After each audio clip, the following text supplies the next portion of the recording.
ETF index mutual funds నేర్చుకుని stock మార్కెట్లో రాణించాలనుకుంటున్నారా? వెంటనే ఈ నెంబర్కి కాల్ చేయండి. నమస్తే రమగారు. నమస్తే జయ. రమగారు, ఒక మంచి కథ చెప్పండి. మంచి అనగానే రోజు చెప్పే మంచి కాదా అని అడగొద్దు, రోజు చెప్పే మంచియే, దానికి ఇంకొక మంచిని యాడ్ చేయండి. ఒక మంచి సందమామ కథ చెప్దాం. రైట్.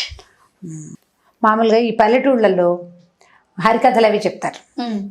అయితే ఓ రామాపురం ఊళ్ళో, రామాపురం వద్దు, ఈసారి ఏం చేద్దాం, కృష్ణాపురం పెడదాం. అయినా కూడా బాధేనండి. ఎప్పుడు రాముడు కృష్ణుడు సోముడు వీళ్ళేనా అని అడుగుతున్నారు. కానీ కాదు రమ్మగారు, పేర్లు తెలియాలి. రాముడు కృష్ణుడు ఇవే పెడదామండి మనం. సరే, కృష్ణాపురంలో పెడదాం. అయితే ఒక కృష్ణాపురం ఊళ్ళో ఒక హరికథ చెప్పారు ఒక దాసుగారు. ఈ హరికథ చెప్పే దాసుగారు ఏం చెప్పారంటే, ఆడవాళ్ళు కడు తెలివైన వాళ్ళు, ఆడవాళ్ళ తెలివి అంతా ఇంత కాదు అని చెప్పారు.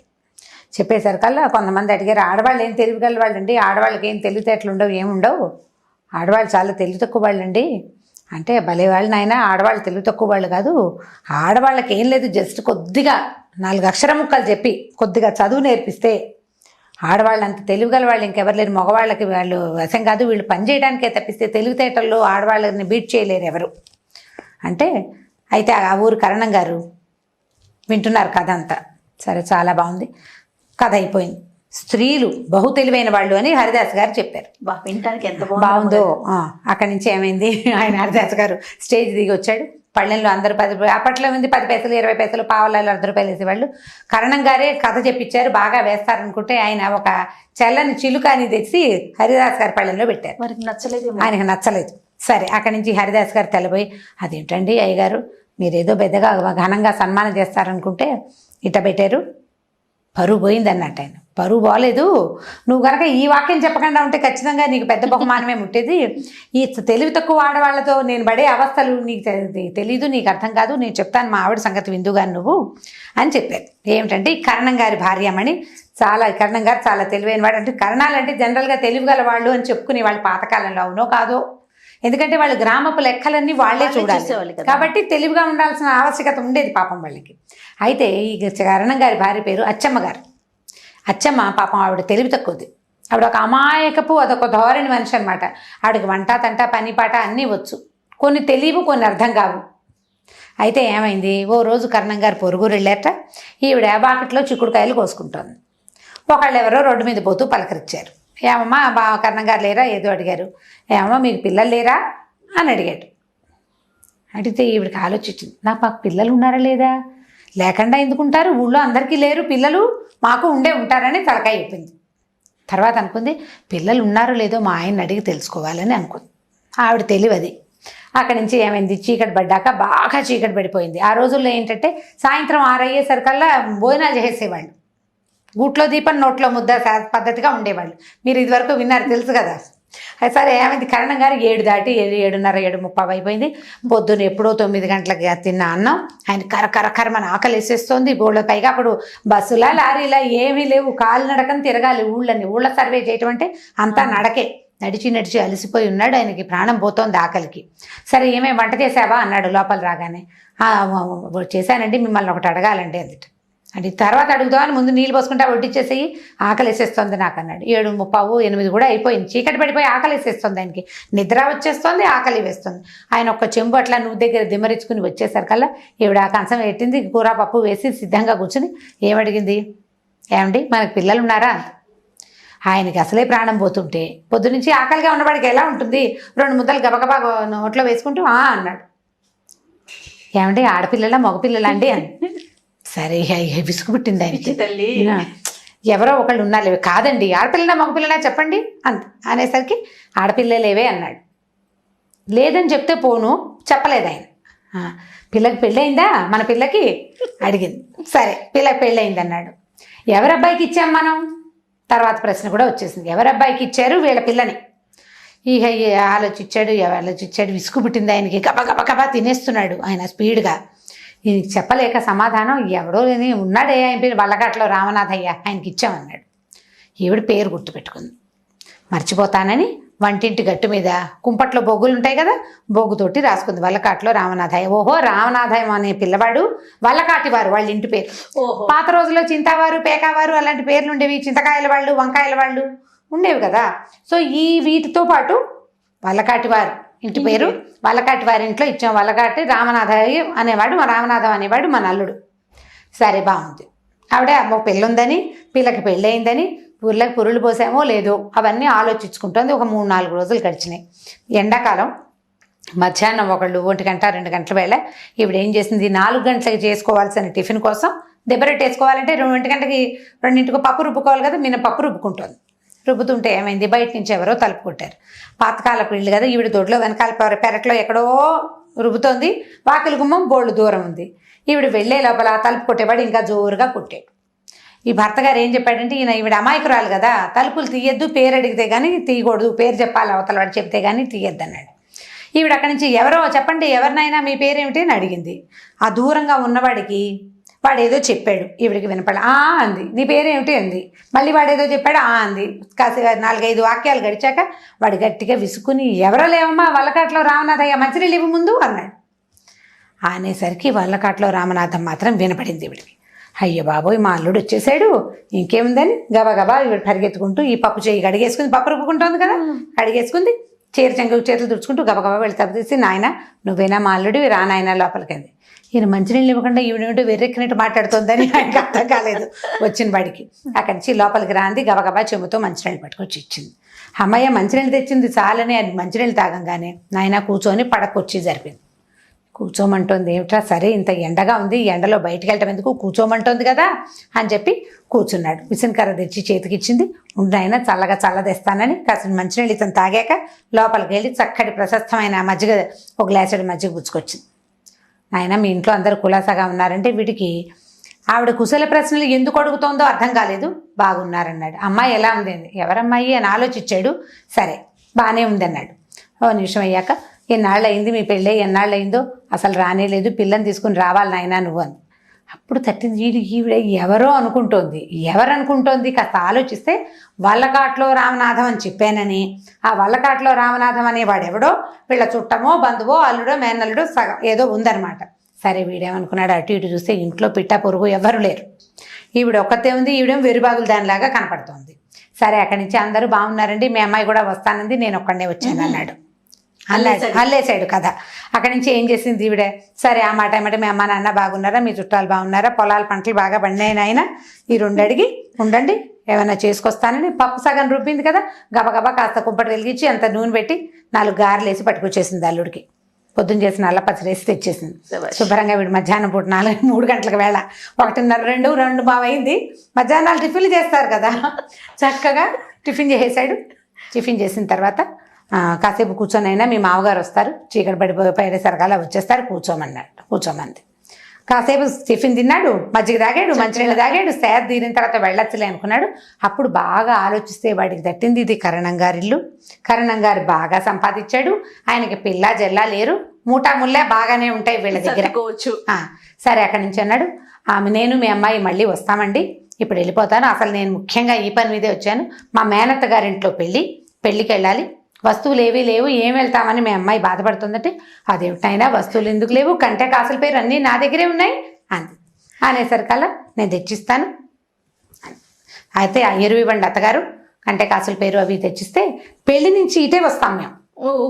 పెళ్ళికి వెళ్ళి పెళ్లి నుంచి ఇటే వస్తాం. అక్కడి నుంచి మేనత్త గారు ఇల్లు బాకిలి భోగట్టా చేశారు ఇద్దరు కలిసి. ఆవిడ ఈ మేనత్త ఊరు పేరు ఈవిడికి ఏం తెలీదు. మేనత్త లేకుండా ఎలా ఉంటారు, పిల్లలు లేకుండా దేశంలో ఉన్న వాళ్ళందరికీ పిల్లలు ఉన్నారు, అసలు లేని కూతురు చేసుకుంటోంది ఆవిడ. సరే అక్కడి నుంచి ఏం చేసింది, మీ మేనత్త వాళ్ళ కూతురు ఏ పిల్లాడి ఏ ఊరు కంఠం ఎంత ఇస్తున్నారు లాంటివి కూడా కనుక్కుంది. సంభాషణ నెరుపుతుంటే వీడు పైవాడేమోనని తెలియలే ఆవిడకి, ఇంకా ఇమర్స్ అయిపోయింది అనమాట. అక్కడి నుంచి ఏం చేసింది, వస్తువులు తేవడానికి వెళ్ళింది. 1-2 పట్టు చీరలు కూడా ఇవ్వండి అత్తగారు, పంచి చీరలు ఏందే బంగారు వస్తువులు కనపడవసమండి అన్నాడు. సరే అది బాగుందని ఆవిడ 4 చక్కటి పట్టు చీరలు, అక్కడి నుంచి కంటే కాసుల పేరు, వంకీలు, వడ్డాణం.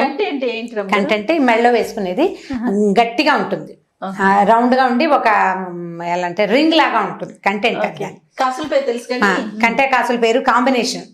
ఆ రౌండ్ ఇట్లా మెడ మీద ఇట్లా గుండ్రంగా ఉంటుంది, కాసుల పేరు కిందకు వస్తుంది అనమాట.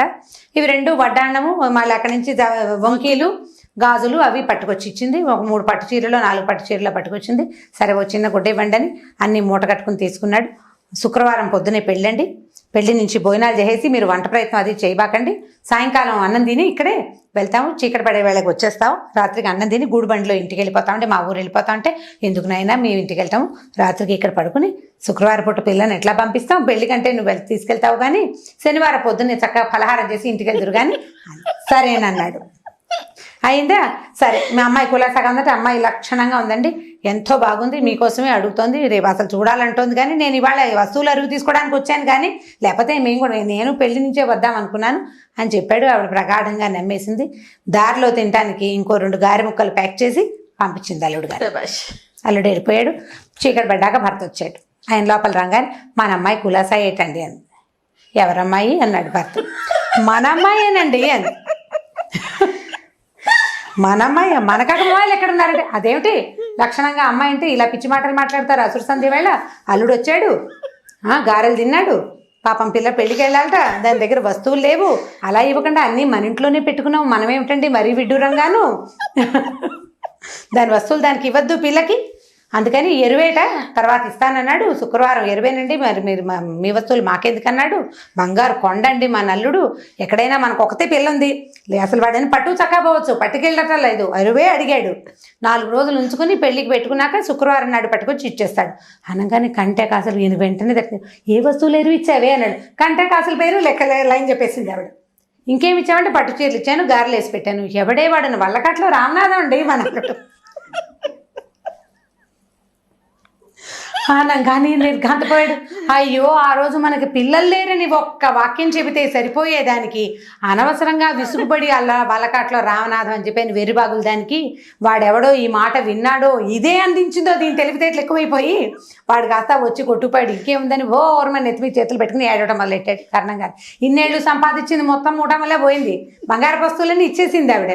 ఆయన ఏడుస్తుంటే ఈవిడేమనుకుంది, అయ్యో అల్లుడికి కూతురికి ఏమైనా ముంచుకొచ్చింది, ఈయన బయట నుంచి వచ్చాడు తెలుసుకొచ్చి ఉంటాడు, ప్రయాణంలో అల్లుడికి ఏదో అయిందని ఆవిడ ఏడవటం మొదలుపెట్టింది. ఏడుస్తుంటే చుట్టుపక్కల వాళ్ళు చేరారు. చేరితే ఏముంది లబోదిబో, ఈవిడేమో మా అల్లుడు వచ్చాడంటుంది, నా బొంద నేనేదో చెప్తే వాడెవడో ఎత్తుకుపోయాడంటాడు ఆయన. ఇక వస్తువులు పోయాయని ఏడుస్తున్న కరణం గారిని, లేని కూతురికి అల్లుడికి ఏదో జరిగిందని ఏడిచే అచ్చమ్మ గారిని, ఇద్దరిని ఓదార్చి ఆ ఊరి జనం ఇలా కర్మానికి ఎవడ కర్తలు అని అనుకుంటూ పోయారు. ఇప్పుడు హరిదాస గారికి ఈ కథ చెప్పారనమాట కరణం గారు. అంత తెలివిగల స్త్రీతోటి ఉంటున్నాను నాయన, స్త్రీలు తెలివిగల వాళ్ళు అని నువ్వు చెబితే నాకు నీకు డబ్బులు ఇవ్వాలనిపించట్లేదు, మరోసారి మా ఊరు రాకు. ఒకవేళ ఏ ఊరైనా వెళ్తే ఇలాంటివి చెప్పకు, స్త్రీలను చదివించండి, స్త్రీలకు కూడా తెలివితేటలు ఉండే అవకాశం ఉంది అనాలి, అంతేగాని స్త్రీలే తెలివిగల వాళ్ళని నువ్వు చెప్పద్దు. తెలివిగల వాళ్ళు కాదు స్త్రీలు, వాళ్ళని కొంత చదివించాలి, కొంత తెలియచేయాలి, కొంత లోకజ్ఞానం అలవరిచి పెళ్లిళ్ళు చేయాలి. ఈ 7 ఏళ్ల 3 ఏళ్ల పిల్లలకి పెళ్లిళ్ళు చేశాక వాళ్ళని నన్ను మా నెత్తి మీద పడేస్తారని ఆయన తిట్టి హరిదాసుకి ఏమీ ఇవ్వకుండా పంపించేశారు. ఇప్పుడు ఈ వల్లకాట్లో రామనాథం గారి కథని తెలుసుకుని మీరు పిల్లలకి చెప్పాలి. ఎలా చెప్తారో చెప్పండి, మీ ఇష్టం. ఎంత బాగుందో రమ్మగారు, స్టార్టింగ్ నుంచి నవ్వుతుంటే నాకు కళ్ళల్లో నీళ్ళు కూడా వచ్చేస్తున్నాయి. అద్భుతంగా ఉంది స్టోరీ. తెలివైన వాళ్ళకి ఉంటారు, ఇప్పుడు కూడా ఉన్నారంటారు రమ్మగారు. ఎందుకంటే ఇప్పుడు ఇది సందర్భం కాదు కానీ ఈ మాట చెప్తాను. రైస్ పుల్లింగ్ నేను నమ్మట్లా జనం. రైస్ పుల్ చేస్తాం, రైస్ పుల్లింగ్, ఈ బియ్యం ఒక చోట ఉండి బియ్యాన్ని లాగుతుంది, దానివల్ల డబ్బు వస్తుంది. బంగారం దీనికి గంపలో పెట్టండి, రేపొద్దుటికి డబల్ అయిపోతుంది. పిచ్చి బొందలు కాదా వీళ్ళందరూ? ఇది తెలివే? కొంతమంది అంట బాబాలని నమ్ముతారు, మంత్రగాళ్ళని నమ్ముతారు. అక్కడెక్కడో భూమిలో భూగర్భ నిధులు ఉన్నాయని, భూగర్భ నిధి ఉంటే మాత్రం నువ్వు ఎలా తీసుకుంటావు? గవర్నమెంట్ అది కాదు, దానికోసం వెళ్తా. అత్యాస కాదు రమ్మగారు, మెరుగు పెడతామని చెప్పి వస్తారు, మెరుగు పెట్టే వాళ్ళకి వస్తువులు తీసేస్తారు. ఒకటిచ్చి చూద్దాం అనుకోకుండా అన్ని వస్తువులు చేతులు పెడితే అట్లా రోడ్డు మీద బంగారం దొరికిందని 100 రూపాయలు 100 మీదేనా అని మోసం చేసేవాళ్ళు ఉన్నారు. వీళ్ళందరూ తెలివి తక్కువ పెద్దమ్మలే. ఇప్పుడు ఆవిడది మరీ తెలివి తక్కువ అనుకో, ఇప్పటికీ ఉన్నారు తెలివి తక్కువ పెద్దమ్మలు. మీరు ఎంతమందిని నమ్మి మోసపోవట్లేదు? ఫేస్బుక్లో ఫ్రెండ్షిప్లు చేసి మోసపోయి డబ్బులు లక్షలు ఇచ్చేసే వాళ్ళు కొంతమంది, ప్రాణాలకి మీదకి తెచ్చుకుంటున్న వాళ్ళు కొంతమంది. ఏం తెలివి? ఏది తెలివి లేదు. తెలివి లేవు. స్నేహాలు చేసి ఫ్రెండ్షిప్లతోటి ఒకటితోటి ఫ్రెండ్షిప్ చేస్తే వాడు తన ఫ్రెండ్స్ 3-4 ఆడపిల్లల్ని పనిచేసి సర్వనాశనం చేసేసే వాళ్ళు ఉన్నారు. మీకు ఏవి తెలివితేటలు? ఇప్పుడు మోసగింపబడుతున్న వాళ్ళలో ఆడవాళ్ళు మగవాళ్ళు కూడా ఉన్నారు లోకంలో. ఇప్పుడు కనపడుతుంది, రోజు పేపర్ చూస్తామా, కొంతమంది అమ్మాయిలు మోసపోయినట్టు, కొంతమంది మగవాళ్ళు మోసపోయినట్టు కనపడుతున్నాం. మెజారిటీ ఆడవాళ్ళదే. అవును.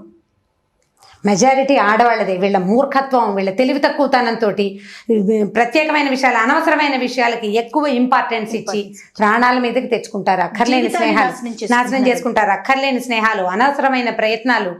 వాడెవడో ఫేస్బుక్లో ఫ్రెండ్ ముక్కు మొహం తెలియని వాడిని నువ్వు ఎలా నమ్ముతావు? నువ్వు పక్కింటి వాళ్ళతోటి కూడా మాట్లాడవే. వరుసలు కూడా చూసుకోవట్లేదు రమ్మగారు, వరుసలు కూడా చూసుకోవట్లే. కజిన్స్ తోటి ఫ్రెండ్షిప్ చేయటం, పైగా ఈ రోజుల్లో ఏమిటి, నన్ను జడ్జి చేయకూడదు అనేది ఒక మాట. రెండోది మనసే ఇంపార్టెంట్. మనసే ఇంపార్టెంట్, బుద్ధి కాదా ఇంపార్టెంట్? మనసు కాదు, బుద్ధి ఇంపార్టెంట్. అసలు దీనికి ఈ ఇంపార్టెన్స్ ఇవ్వాలా వద్దా అనేది ఆలోచించకుండా తెలివి తక్కువగానే చేస్తున్నారు. ఇప్పటికీ ఆడవాళ్ళు తెలివి తక్కువగానే ఉన్నారు. మారాల్సిన అవసరం అయితే ఉంది. అసలు లేటెస్ట్ పిల్లల్లో మరీ ఉంది జయ. ఇంత చదువుకుంటున్నారు, తెగ చదివేస్తున్నారు అమ్మాయిలు, అయినా కూడా పప్పులో కాలేస్తున్నారు. చాలా మూర్ఖంగా, అంటే అది మీరు అన్నట్లుగా బిహేవ్ తెలివి తక్కువ పనులు, చెయ్యకూడని పనులు, అక్కర్లేని మాటలు, ఇద్దరితో ముగ్గురుతోటి ఎట్ ఏ టైం స్నేహాలు చేసి ముగ్గురిని మెయింటైన్ చేయాలనుకోవటాలు, పప్పులో కాలేయటాలు, అనవసరంగా పెద్దవాళ్లతోటి స్నేహాలు, ఈడుకు మించిన వ్యవహారాలు అన్నీ తప్పులే. ఇవన్నీ హెచ్చుగా ఆడపిల్లల్లోనే కనపడుతున్నాయి. ఇప్పుడు మీరంతా నా మీద యుద్ధానికి రావద్దు, పేపర్లో ఉన్న సెన్సెస్ని బట్టే చెప్తున్నా. ఎగ్జాక్ట్లీ రమ్మగారు. న్యూస్ పేపర్ చూస్తామా, మోసపోయిన మగవాళ్ళ కథలు కనపడతాయి. అవి 4 ఉంటే ఇవి 10 ఉంటున్నాయి. ఎందుకు అంత తెలివి తక్కువగా ఉంటున్నాను? విపరీత ధోరణులండి. మీరు అన్నట్లుగా వయసుకు మించిన స్నేహాలు, బంధాలు కానీ అనుబంధాలు, అసలు ఇంకా అసలు మంచి చెడు ఏమి అమ్మా నాన్న కంటే ప్రపంచం అంతా ఇంపార్టెంట్ గా కనపడుతుంది. అదొక ప్రాబ్లము. అమ్మా నాన్న ఇంపార్టెంట్ గా కనిపించారు. వీళ్ళన్నిటికీ నీకు అడ్డుకట్ట కడతారు, నిజం, అన్నిటికీ ఆపుతారు. అమ్మ ప్రతిదీ వద్దంటుంది, నాన్న అన్ని కంట్రోల్ చేస్తాడు. కానీ నీకు అన్నం నీళ్ళు ఎక్కడి నుంచి వస్తున్నాయి? నీ ఫ్రెండ్స్ ఎవరు ఇవ్వరు కదా, ఫ్రెండ్స్ ఇవ్వరు. నువ్వు ఫ్రెండ్షిప్ చేసే వాళ్ళలో ఎవడు నీకు తెల్లారులేస్తే అన్నం పెట్టడు, నేను నిద్ర లేపడు. వీళ్ళే కదా చేస్తారు. అది తెలుసుకుని చావకుండా తెలివితేటలు లేవు చేయ, ఇంకా బాగా తెలివిగా లేరా ఆడవాళ్ళనే అనిపిస్తుంది. ఆలోచించి చూడండి. డెఫినెట్గా రమ్మగారు. Thank you. మంచిగా నవ్వించారు, మంచి ఆలోచింపచేసే మాటలను కూడా చెప్పారు. చాలా బాగుంది రమ్మగారు. ఇంకొక వీడియోలో మళ్ళీ కలుద్దాం. తప్పకండి. ఇక ఈ వీడియో కనుక మీకు నచ్చినట్లయితే లైక్ చేయండి, షేర్ చేయండి. మరిన్ని వీడియోస్ కోసం మా ఛానల్ని సబ్స్క్రైబ్ చేసుకోండి.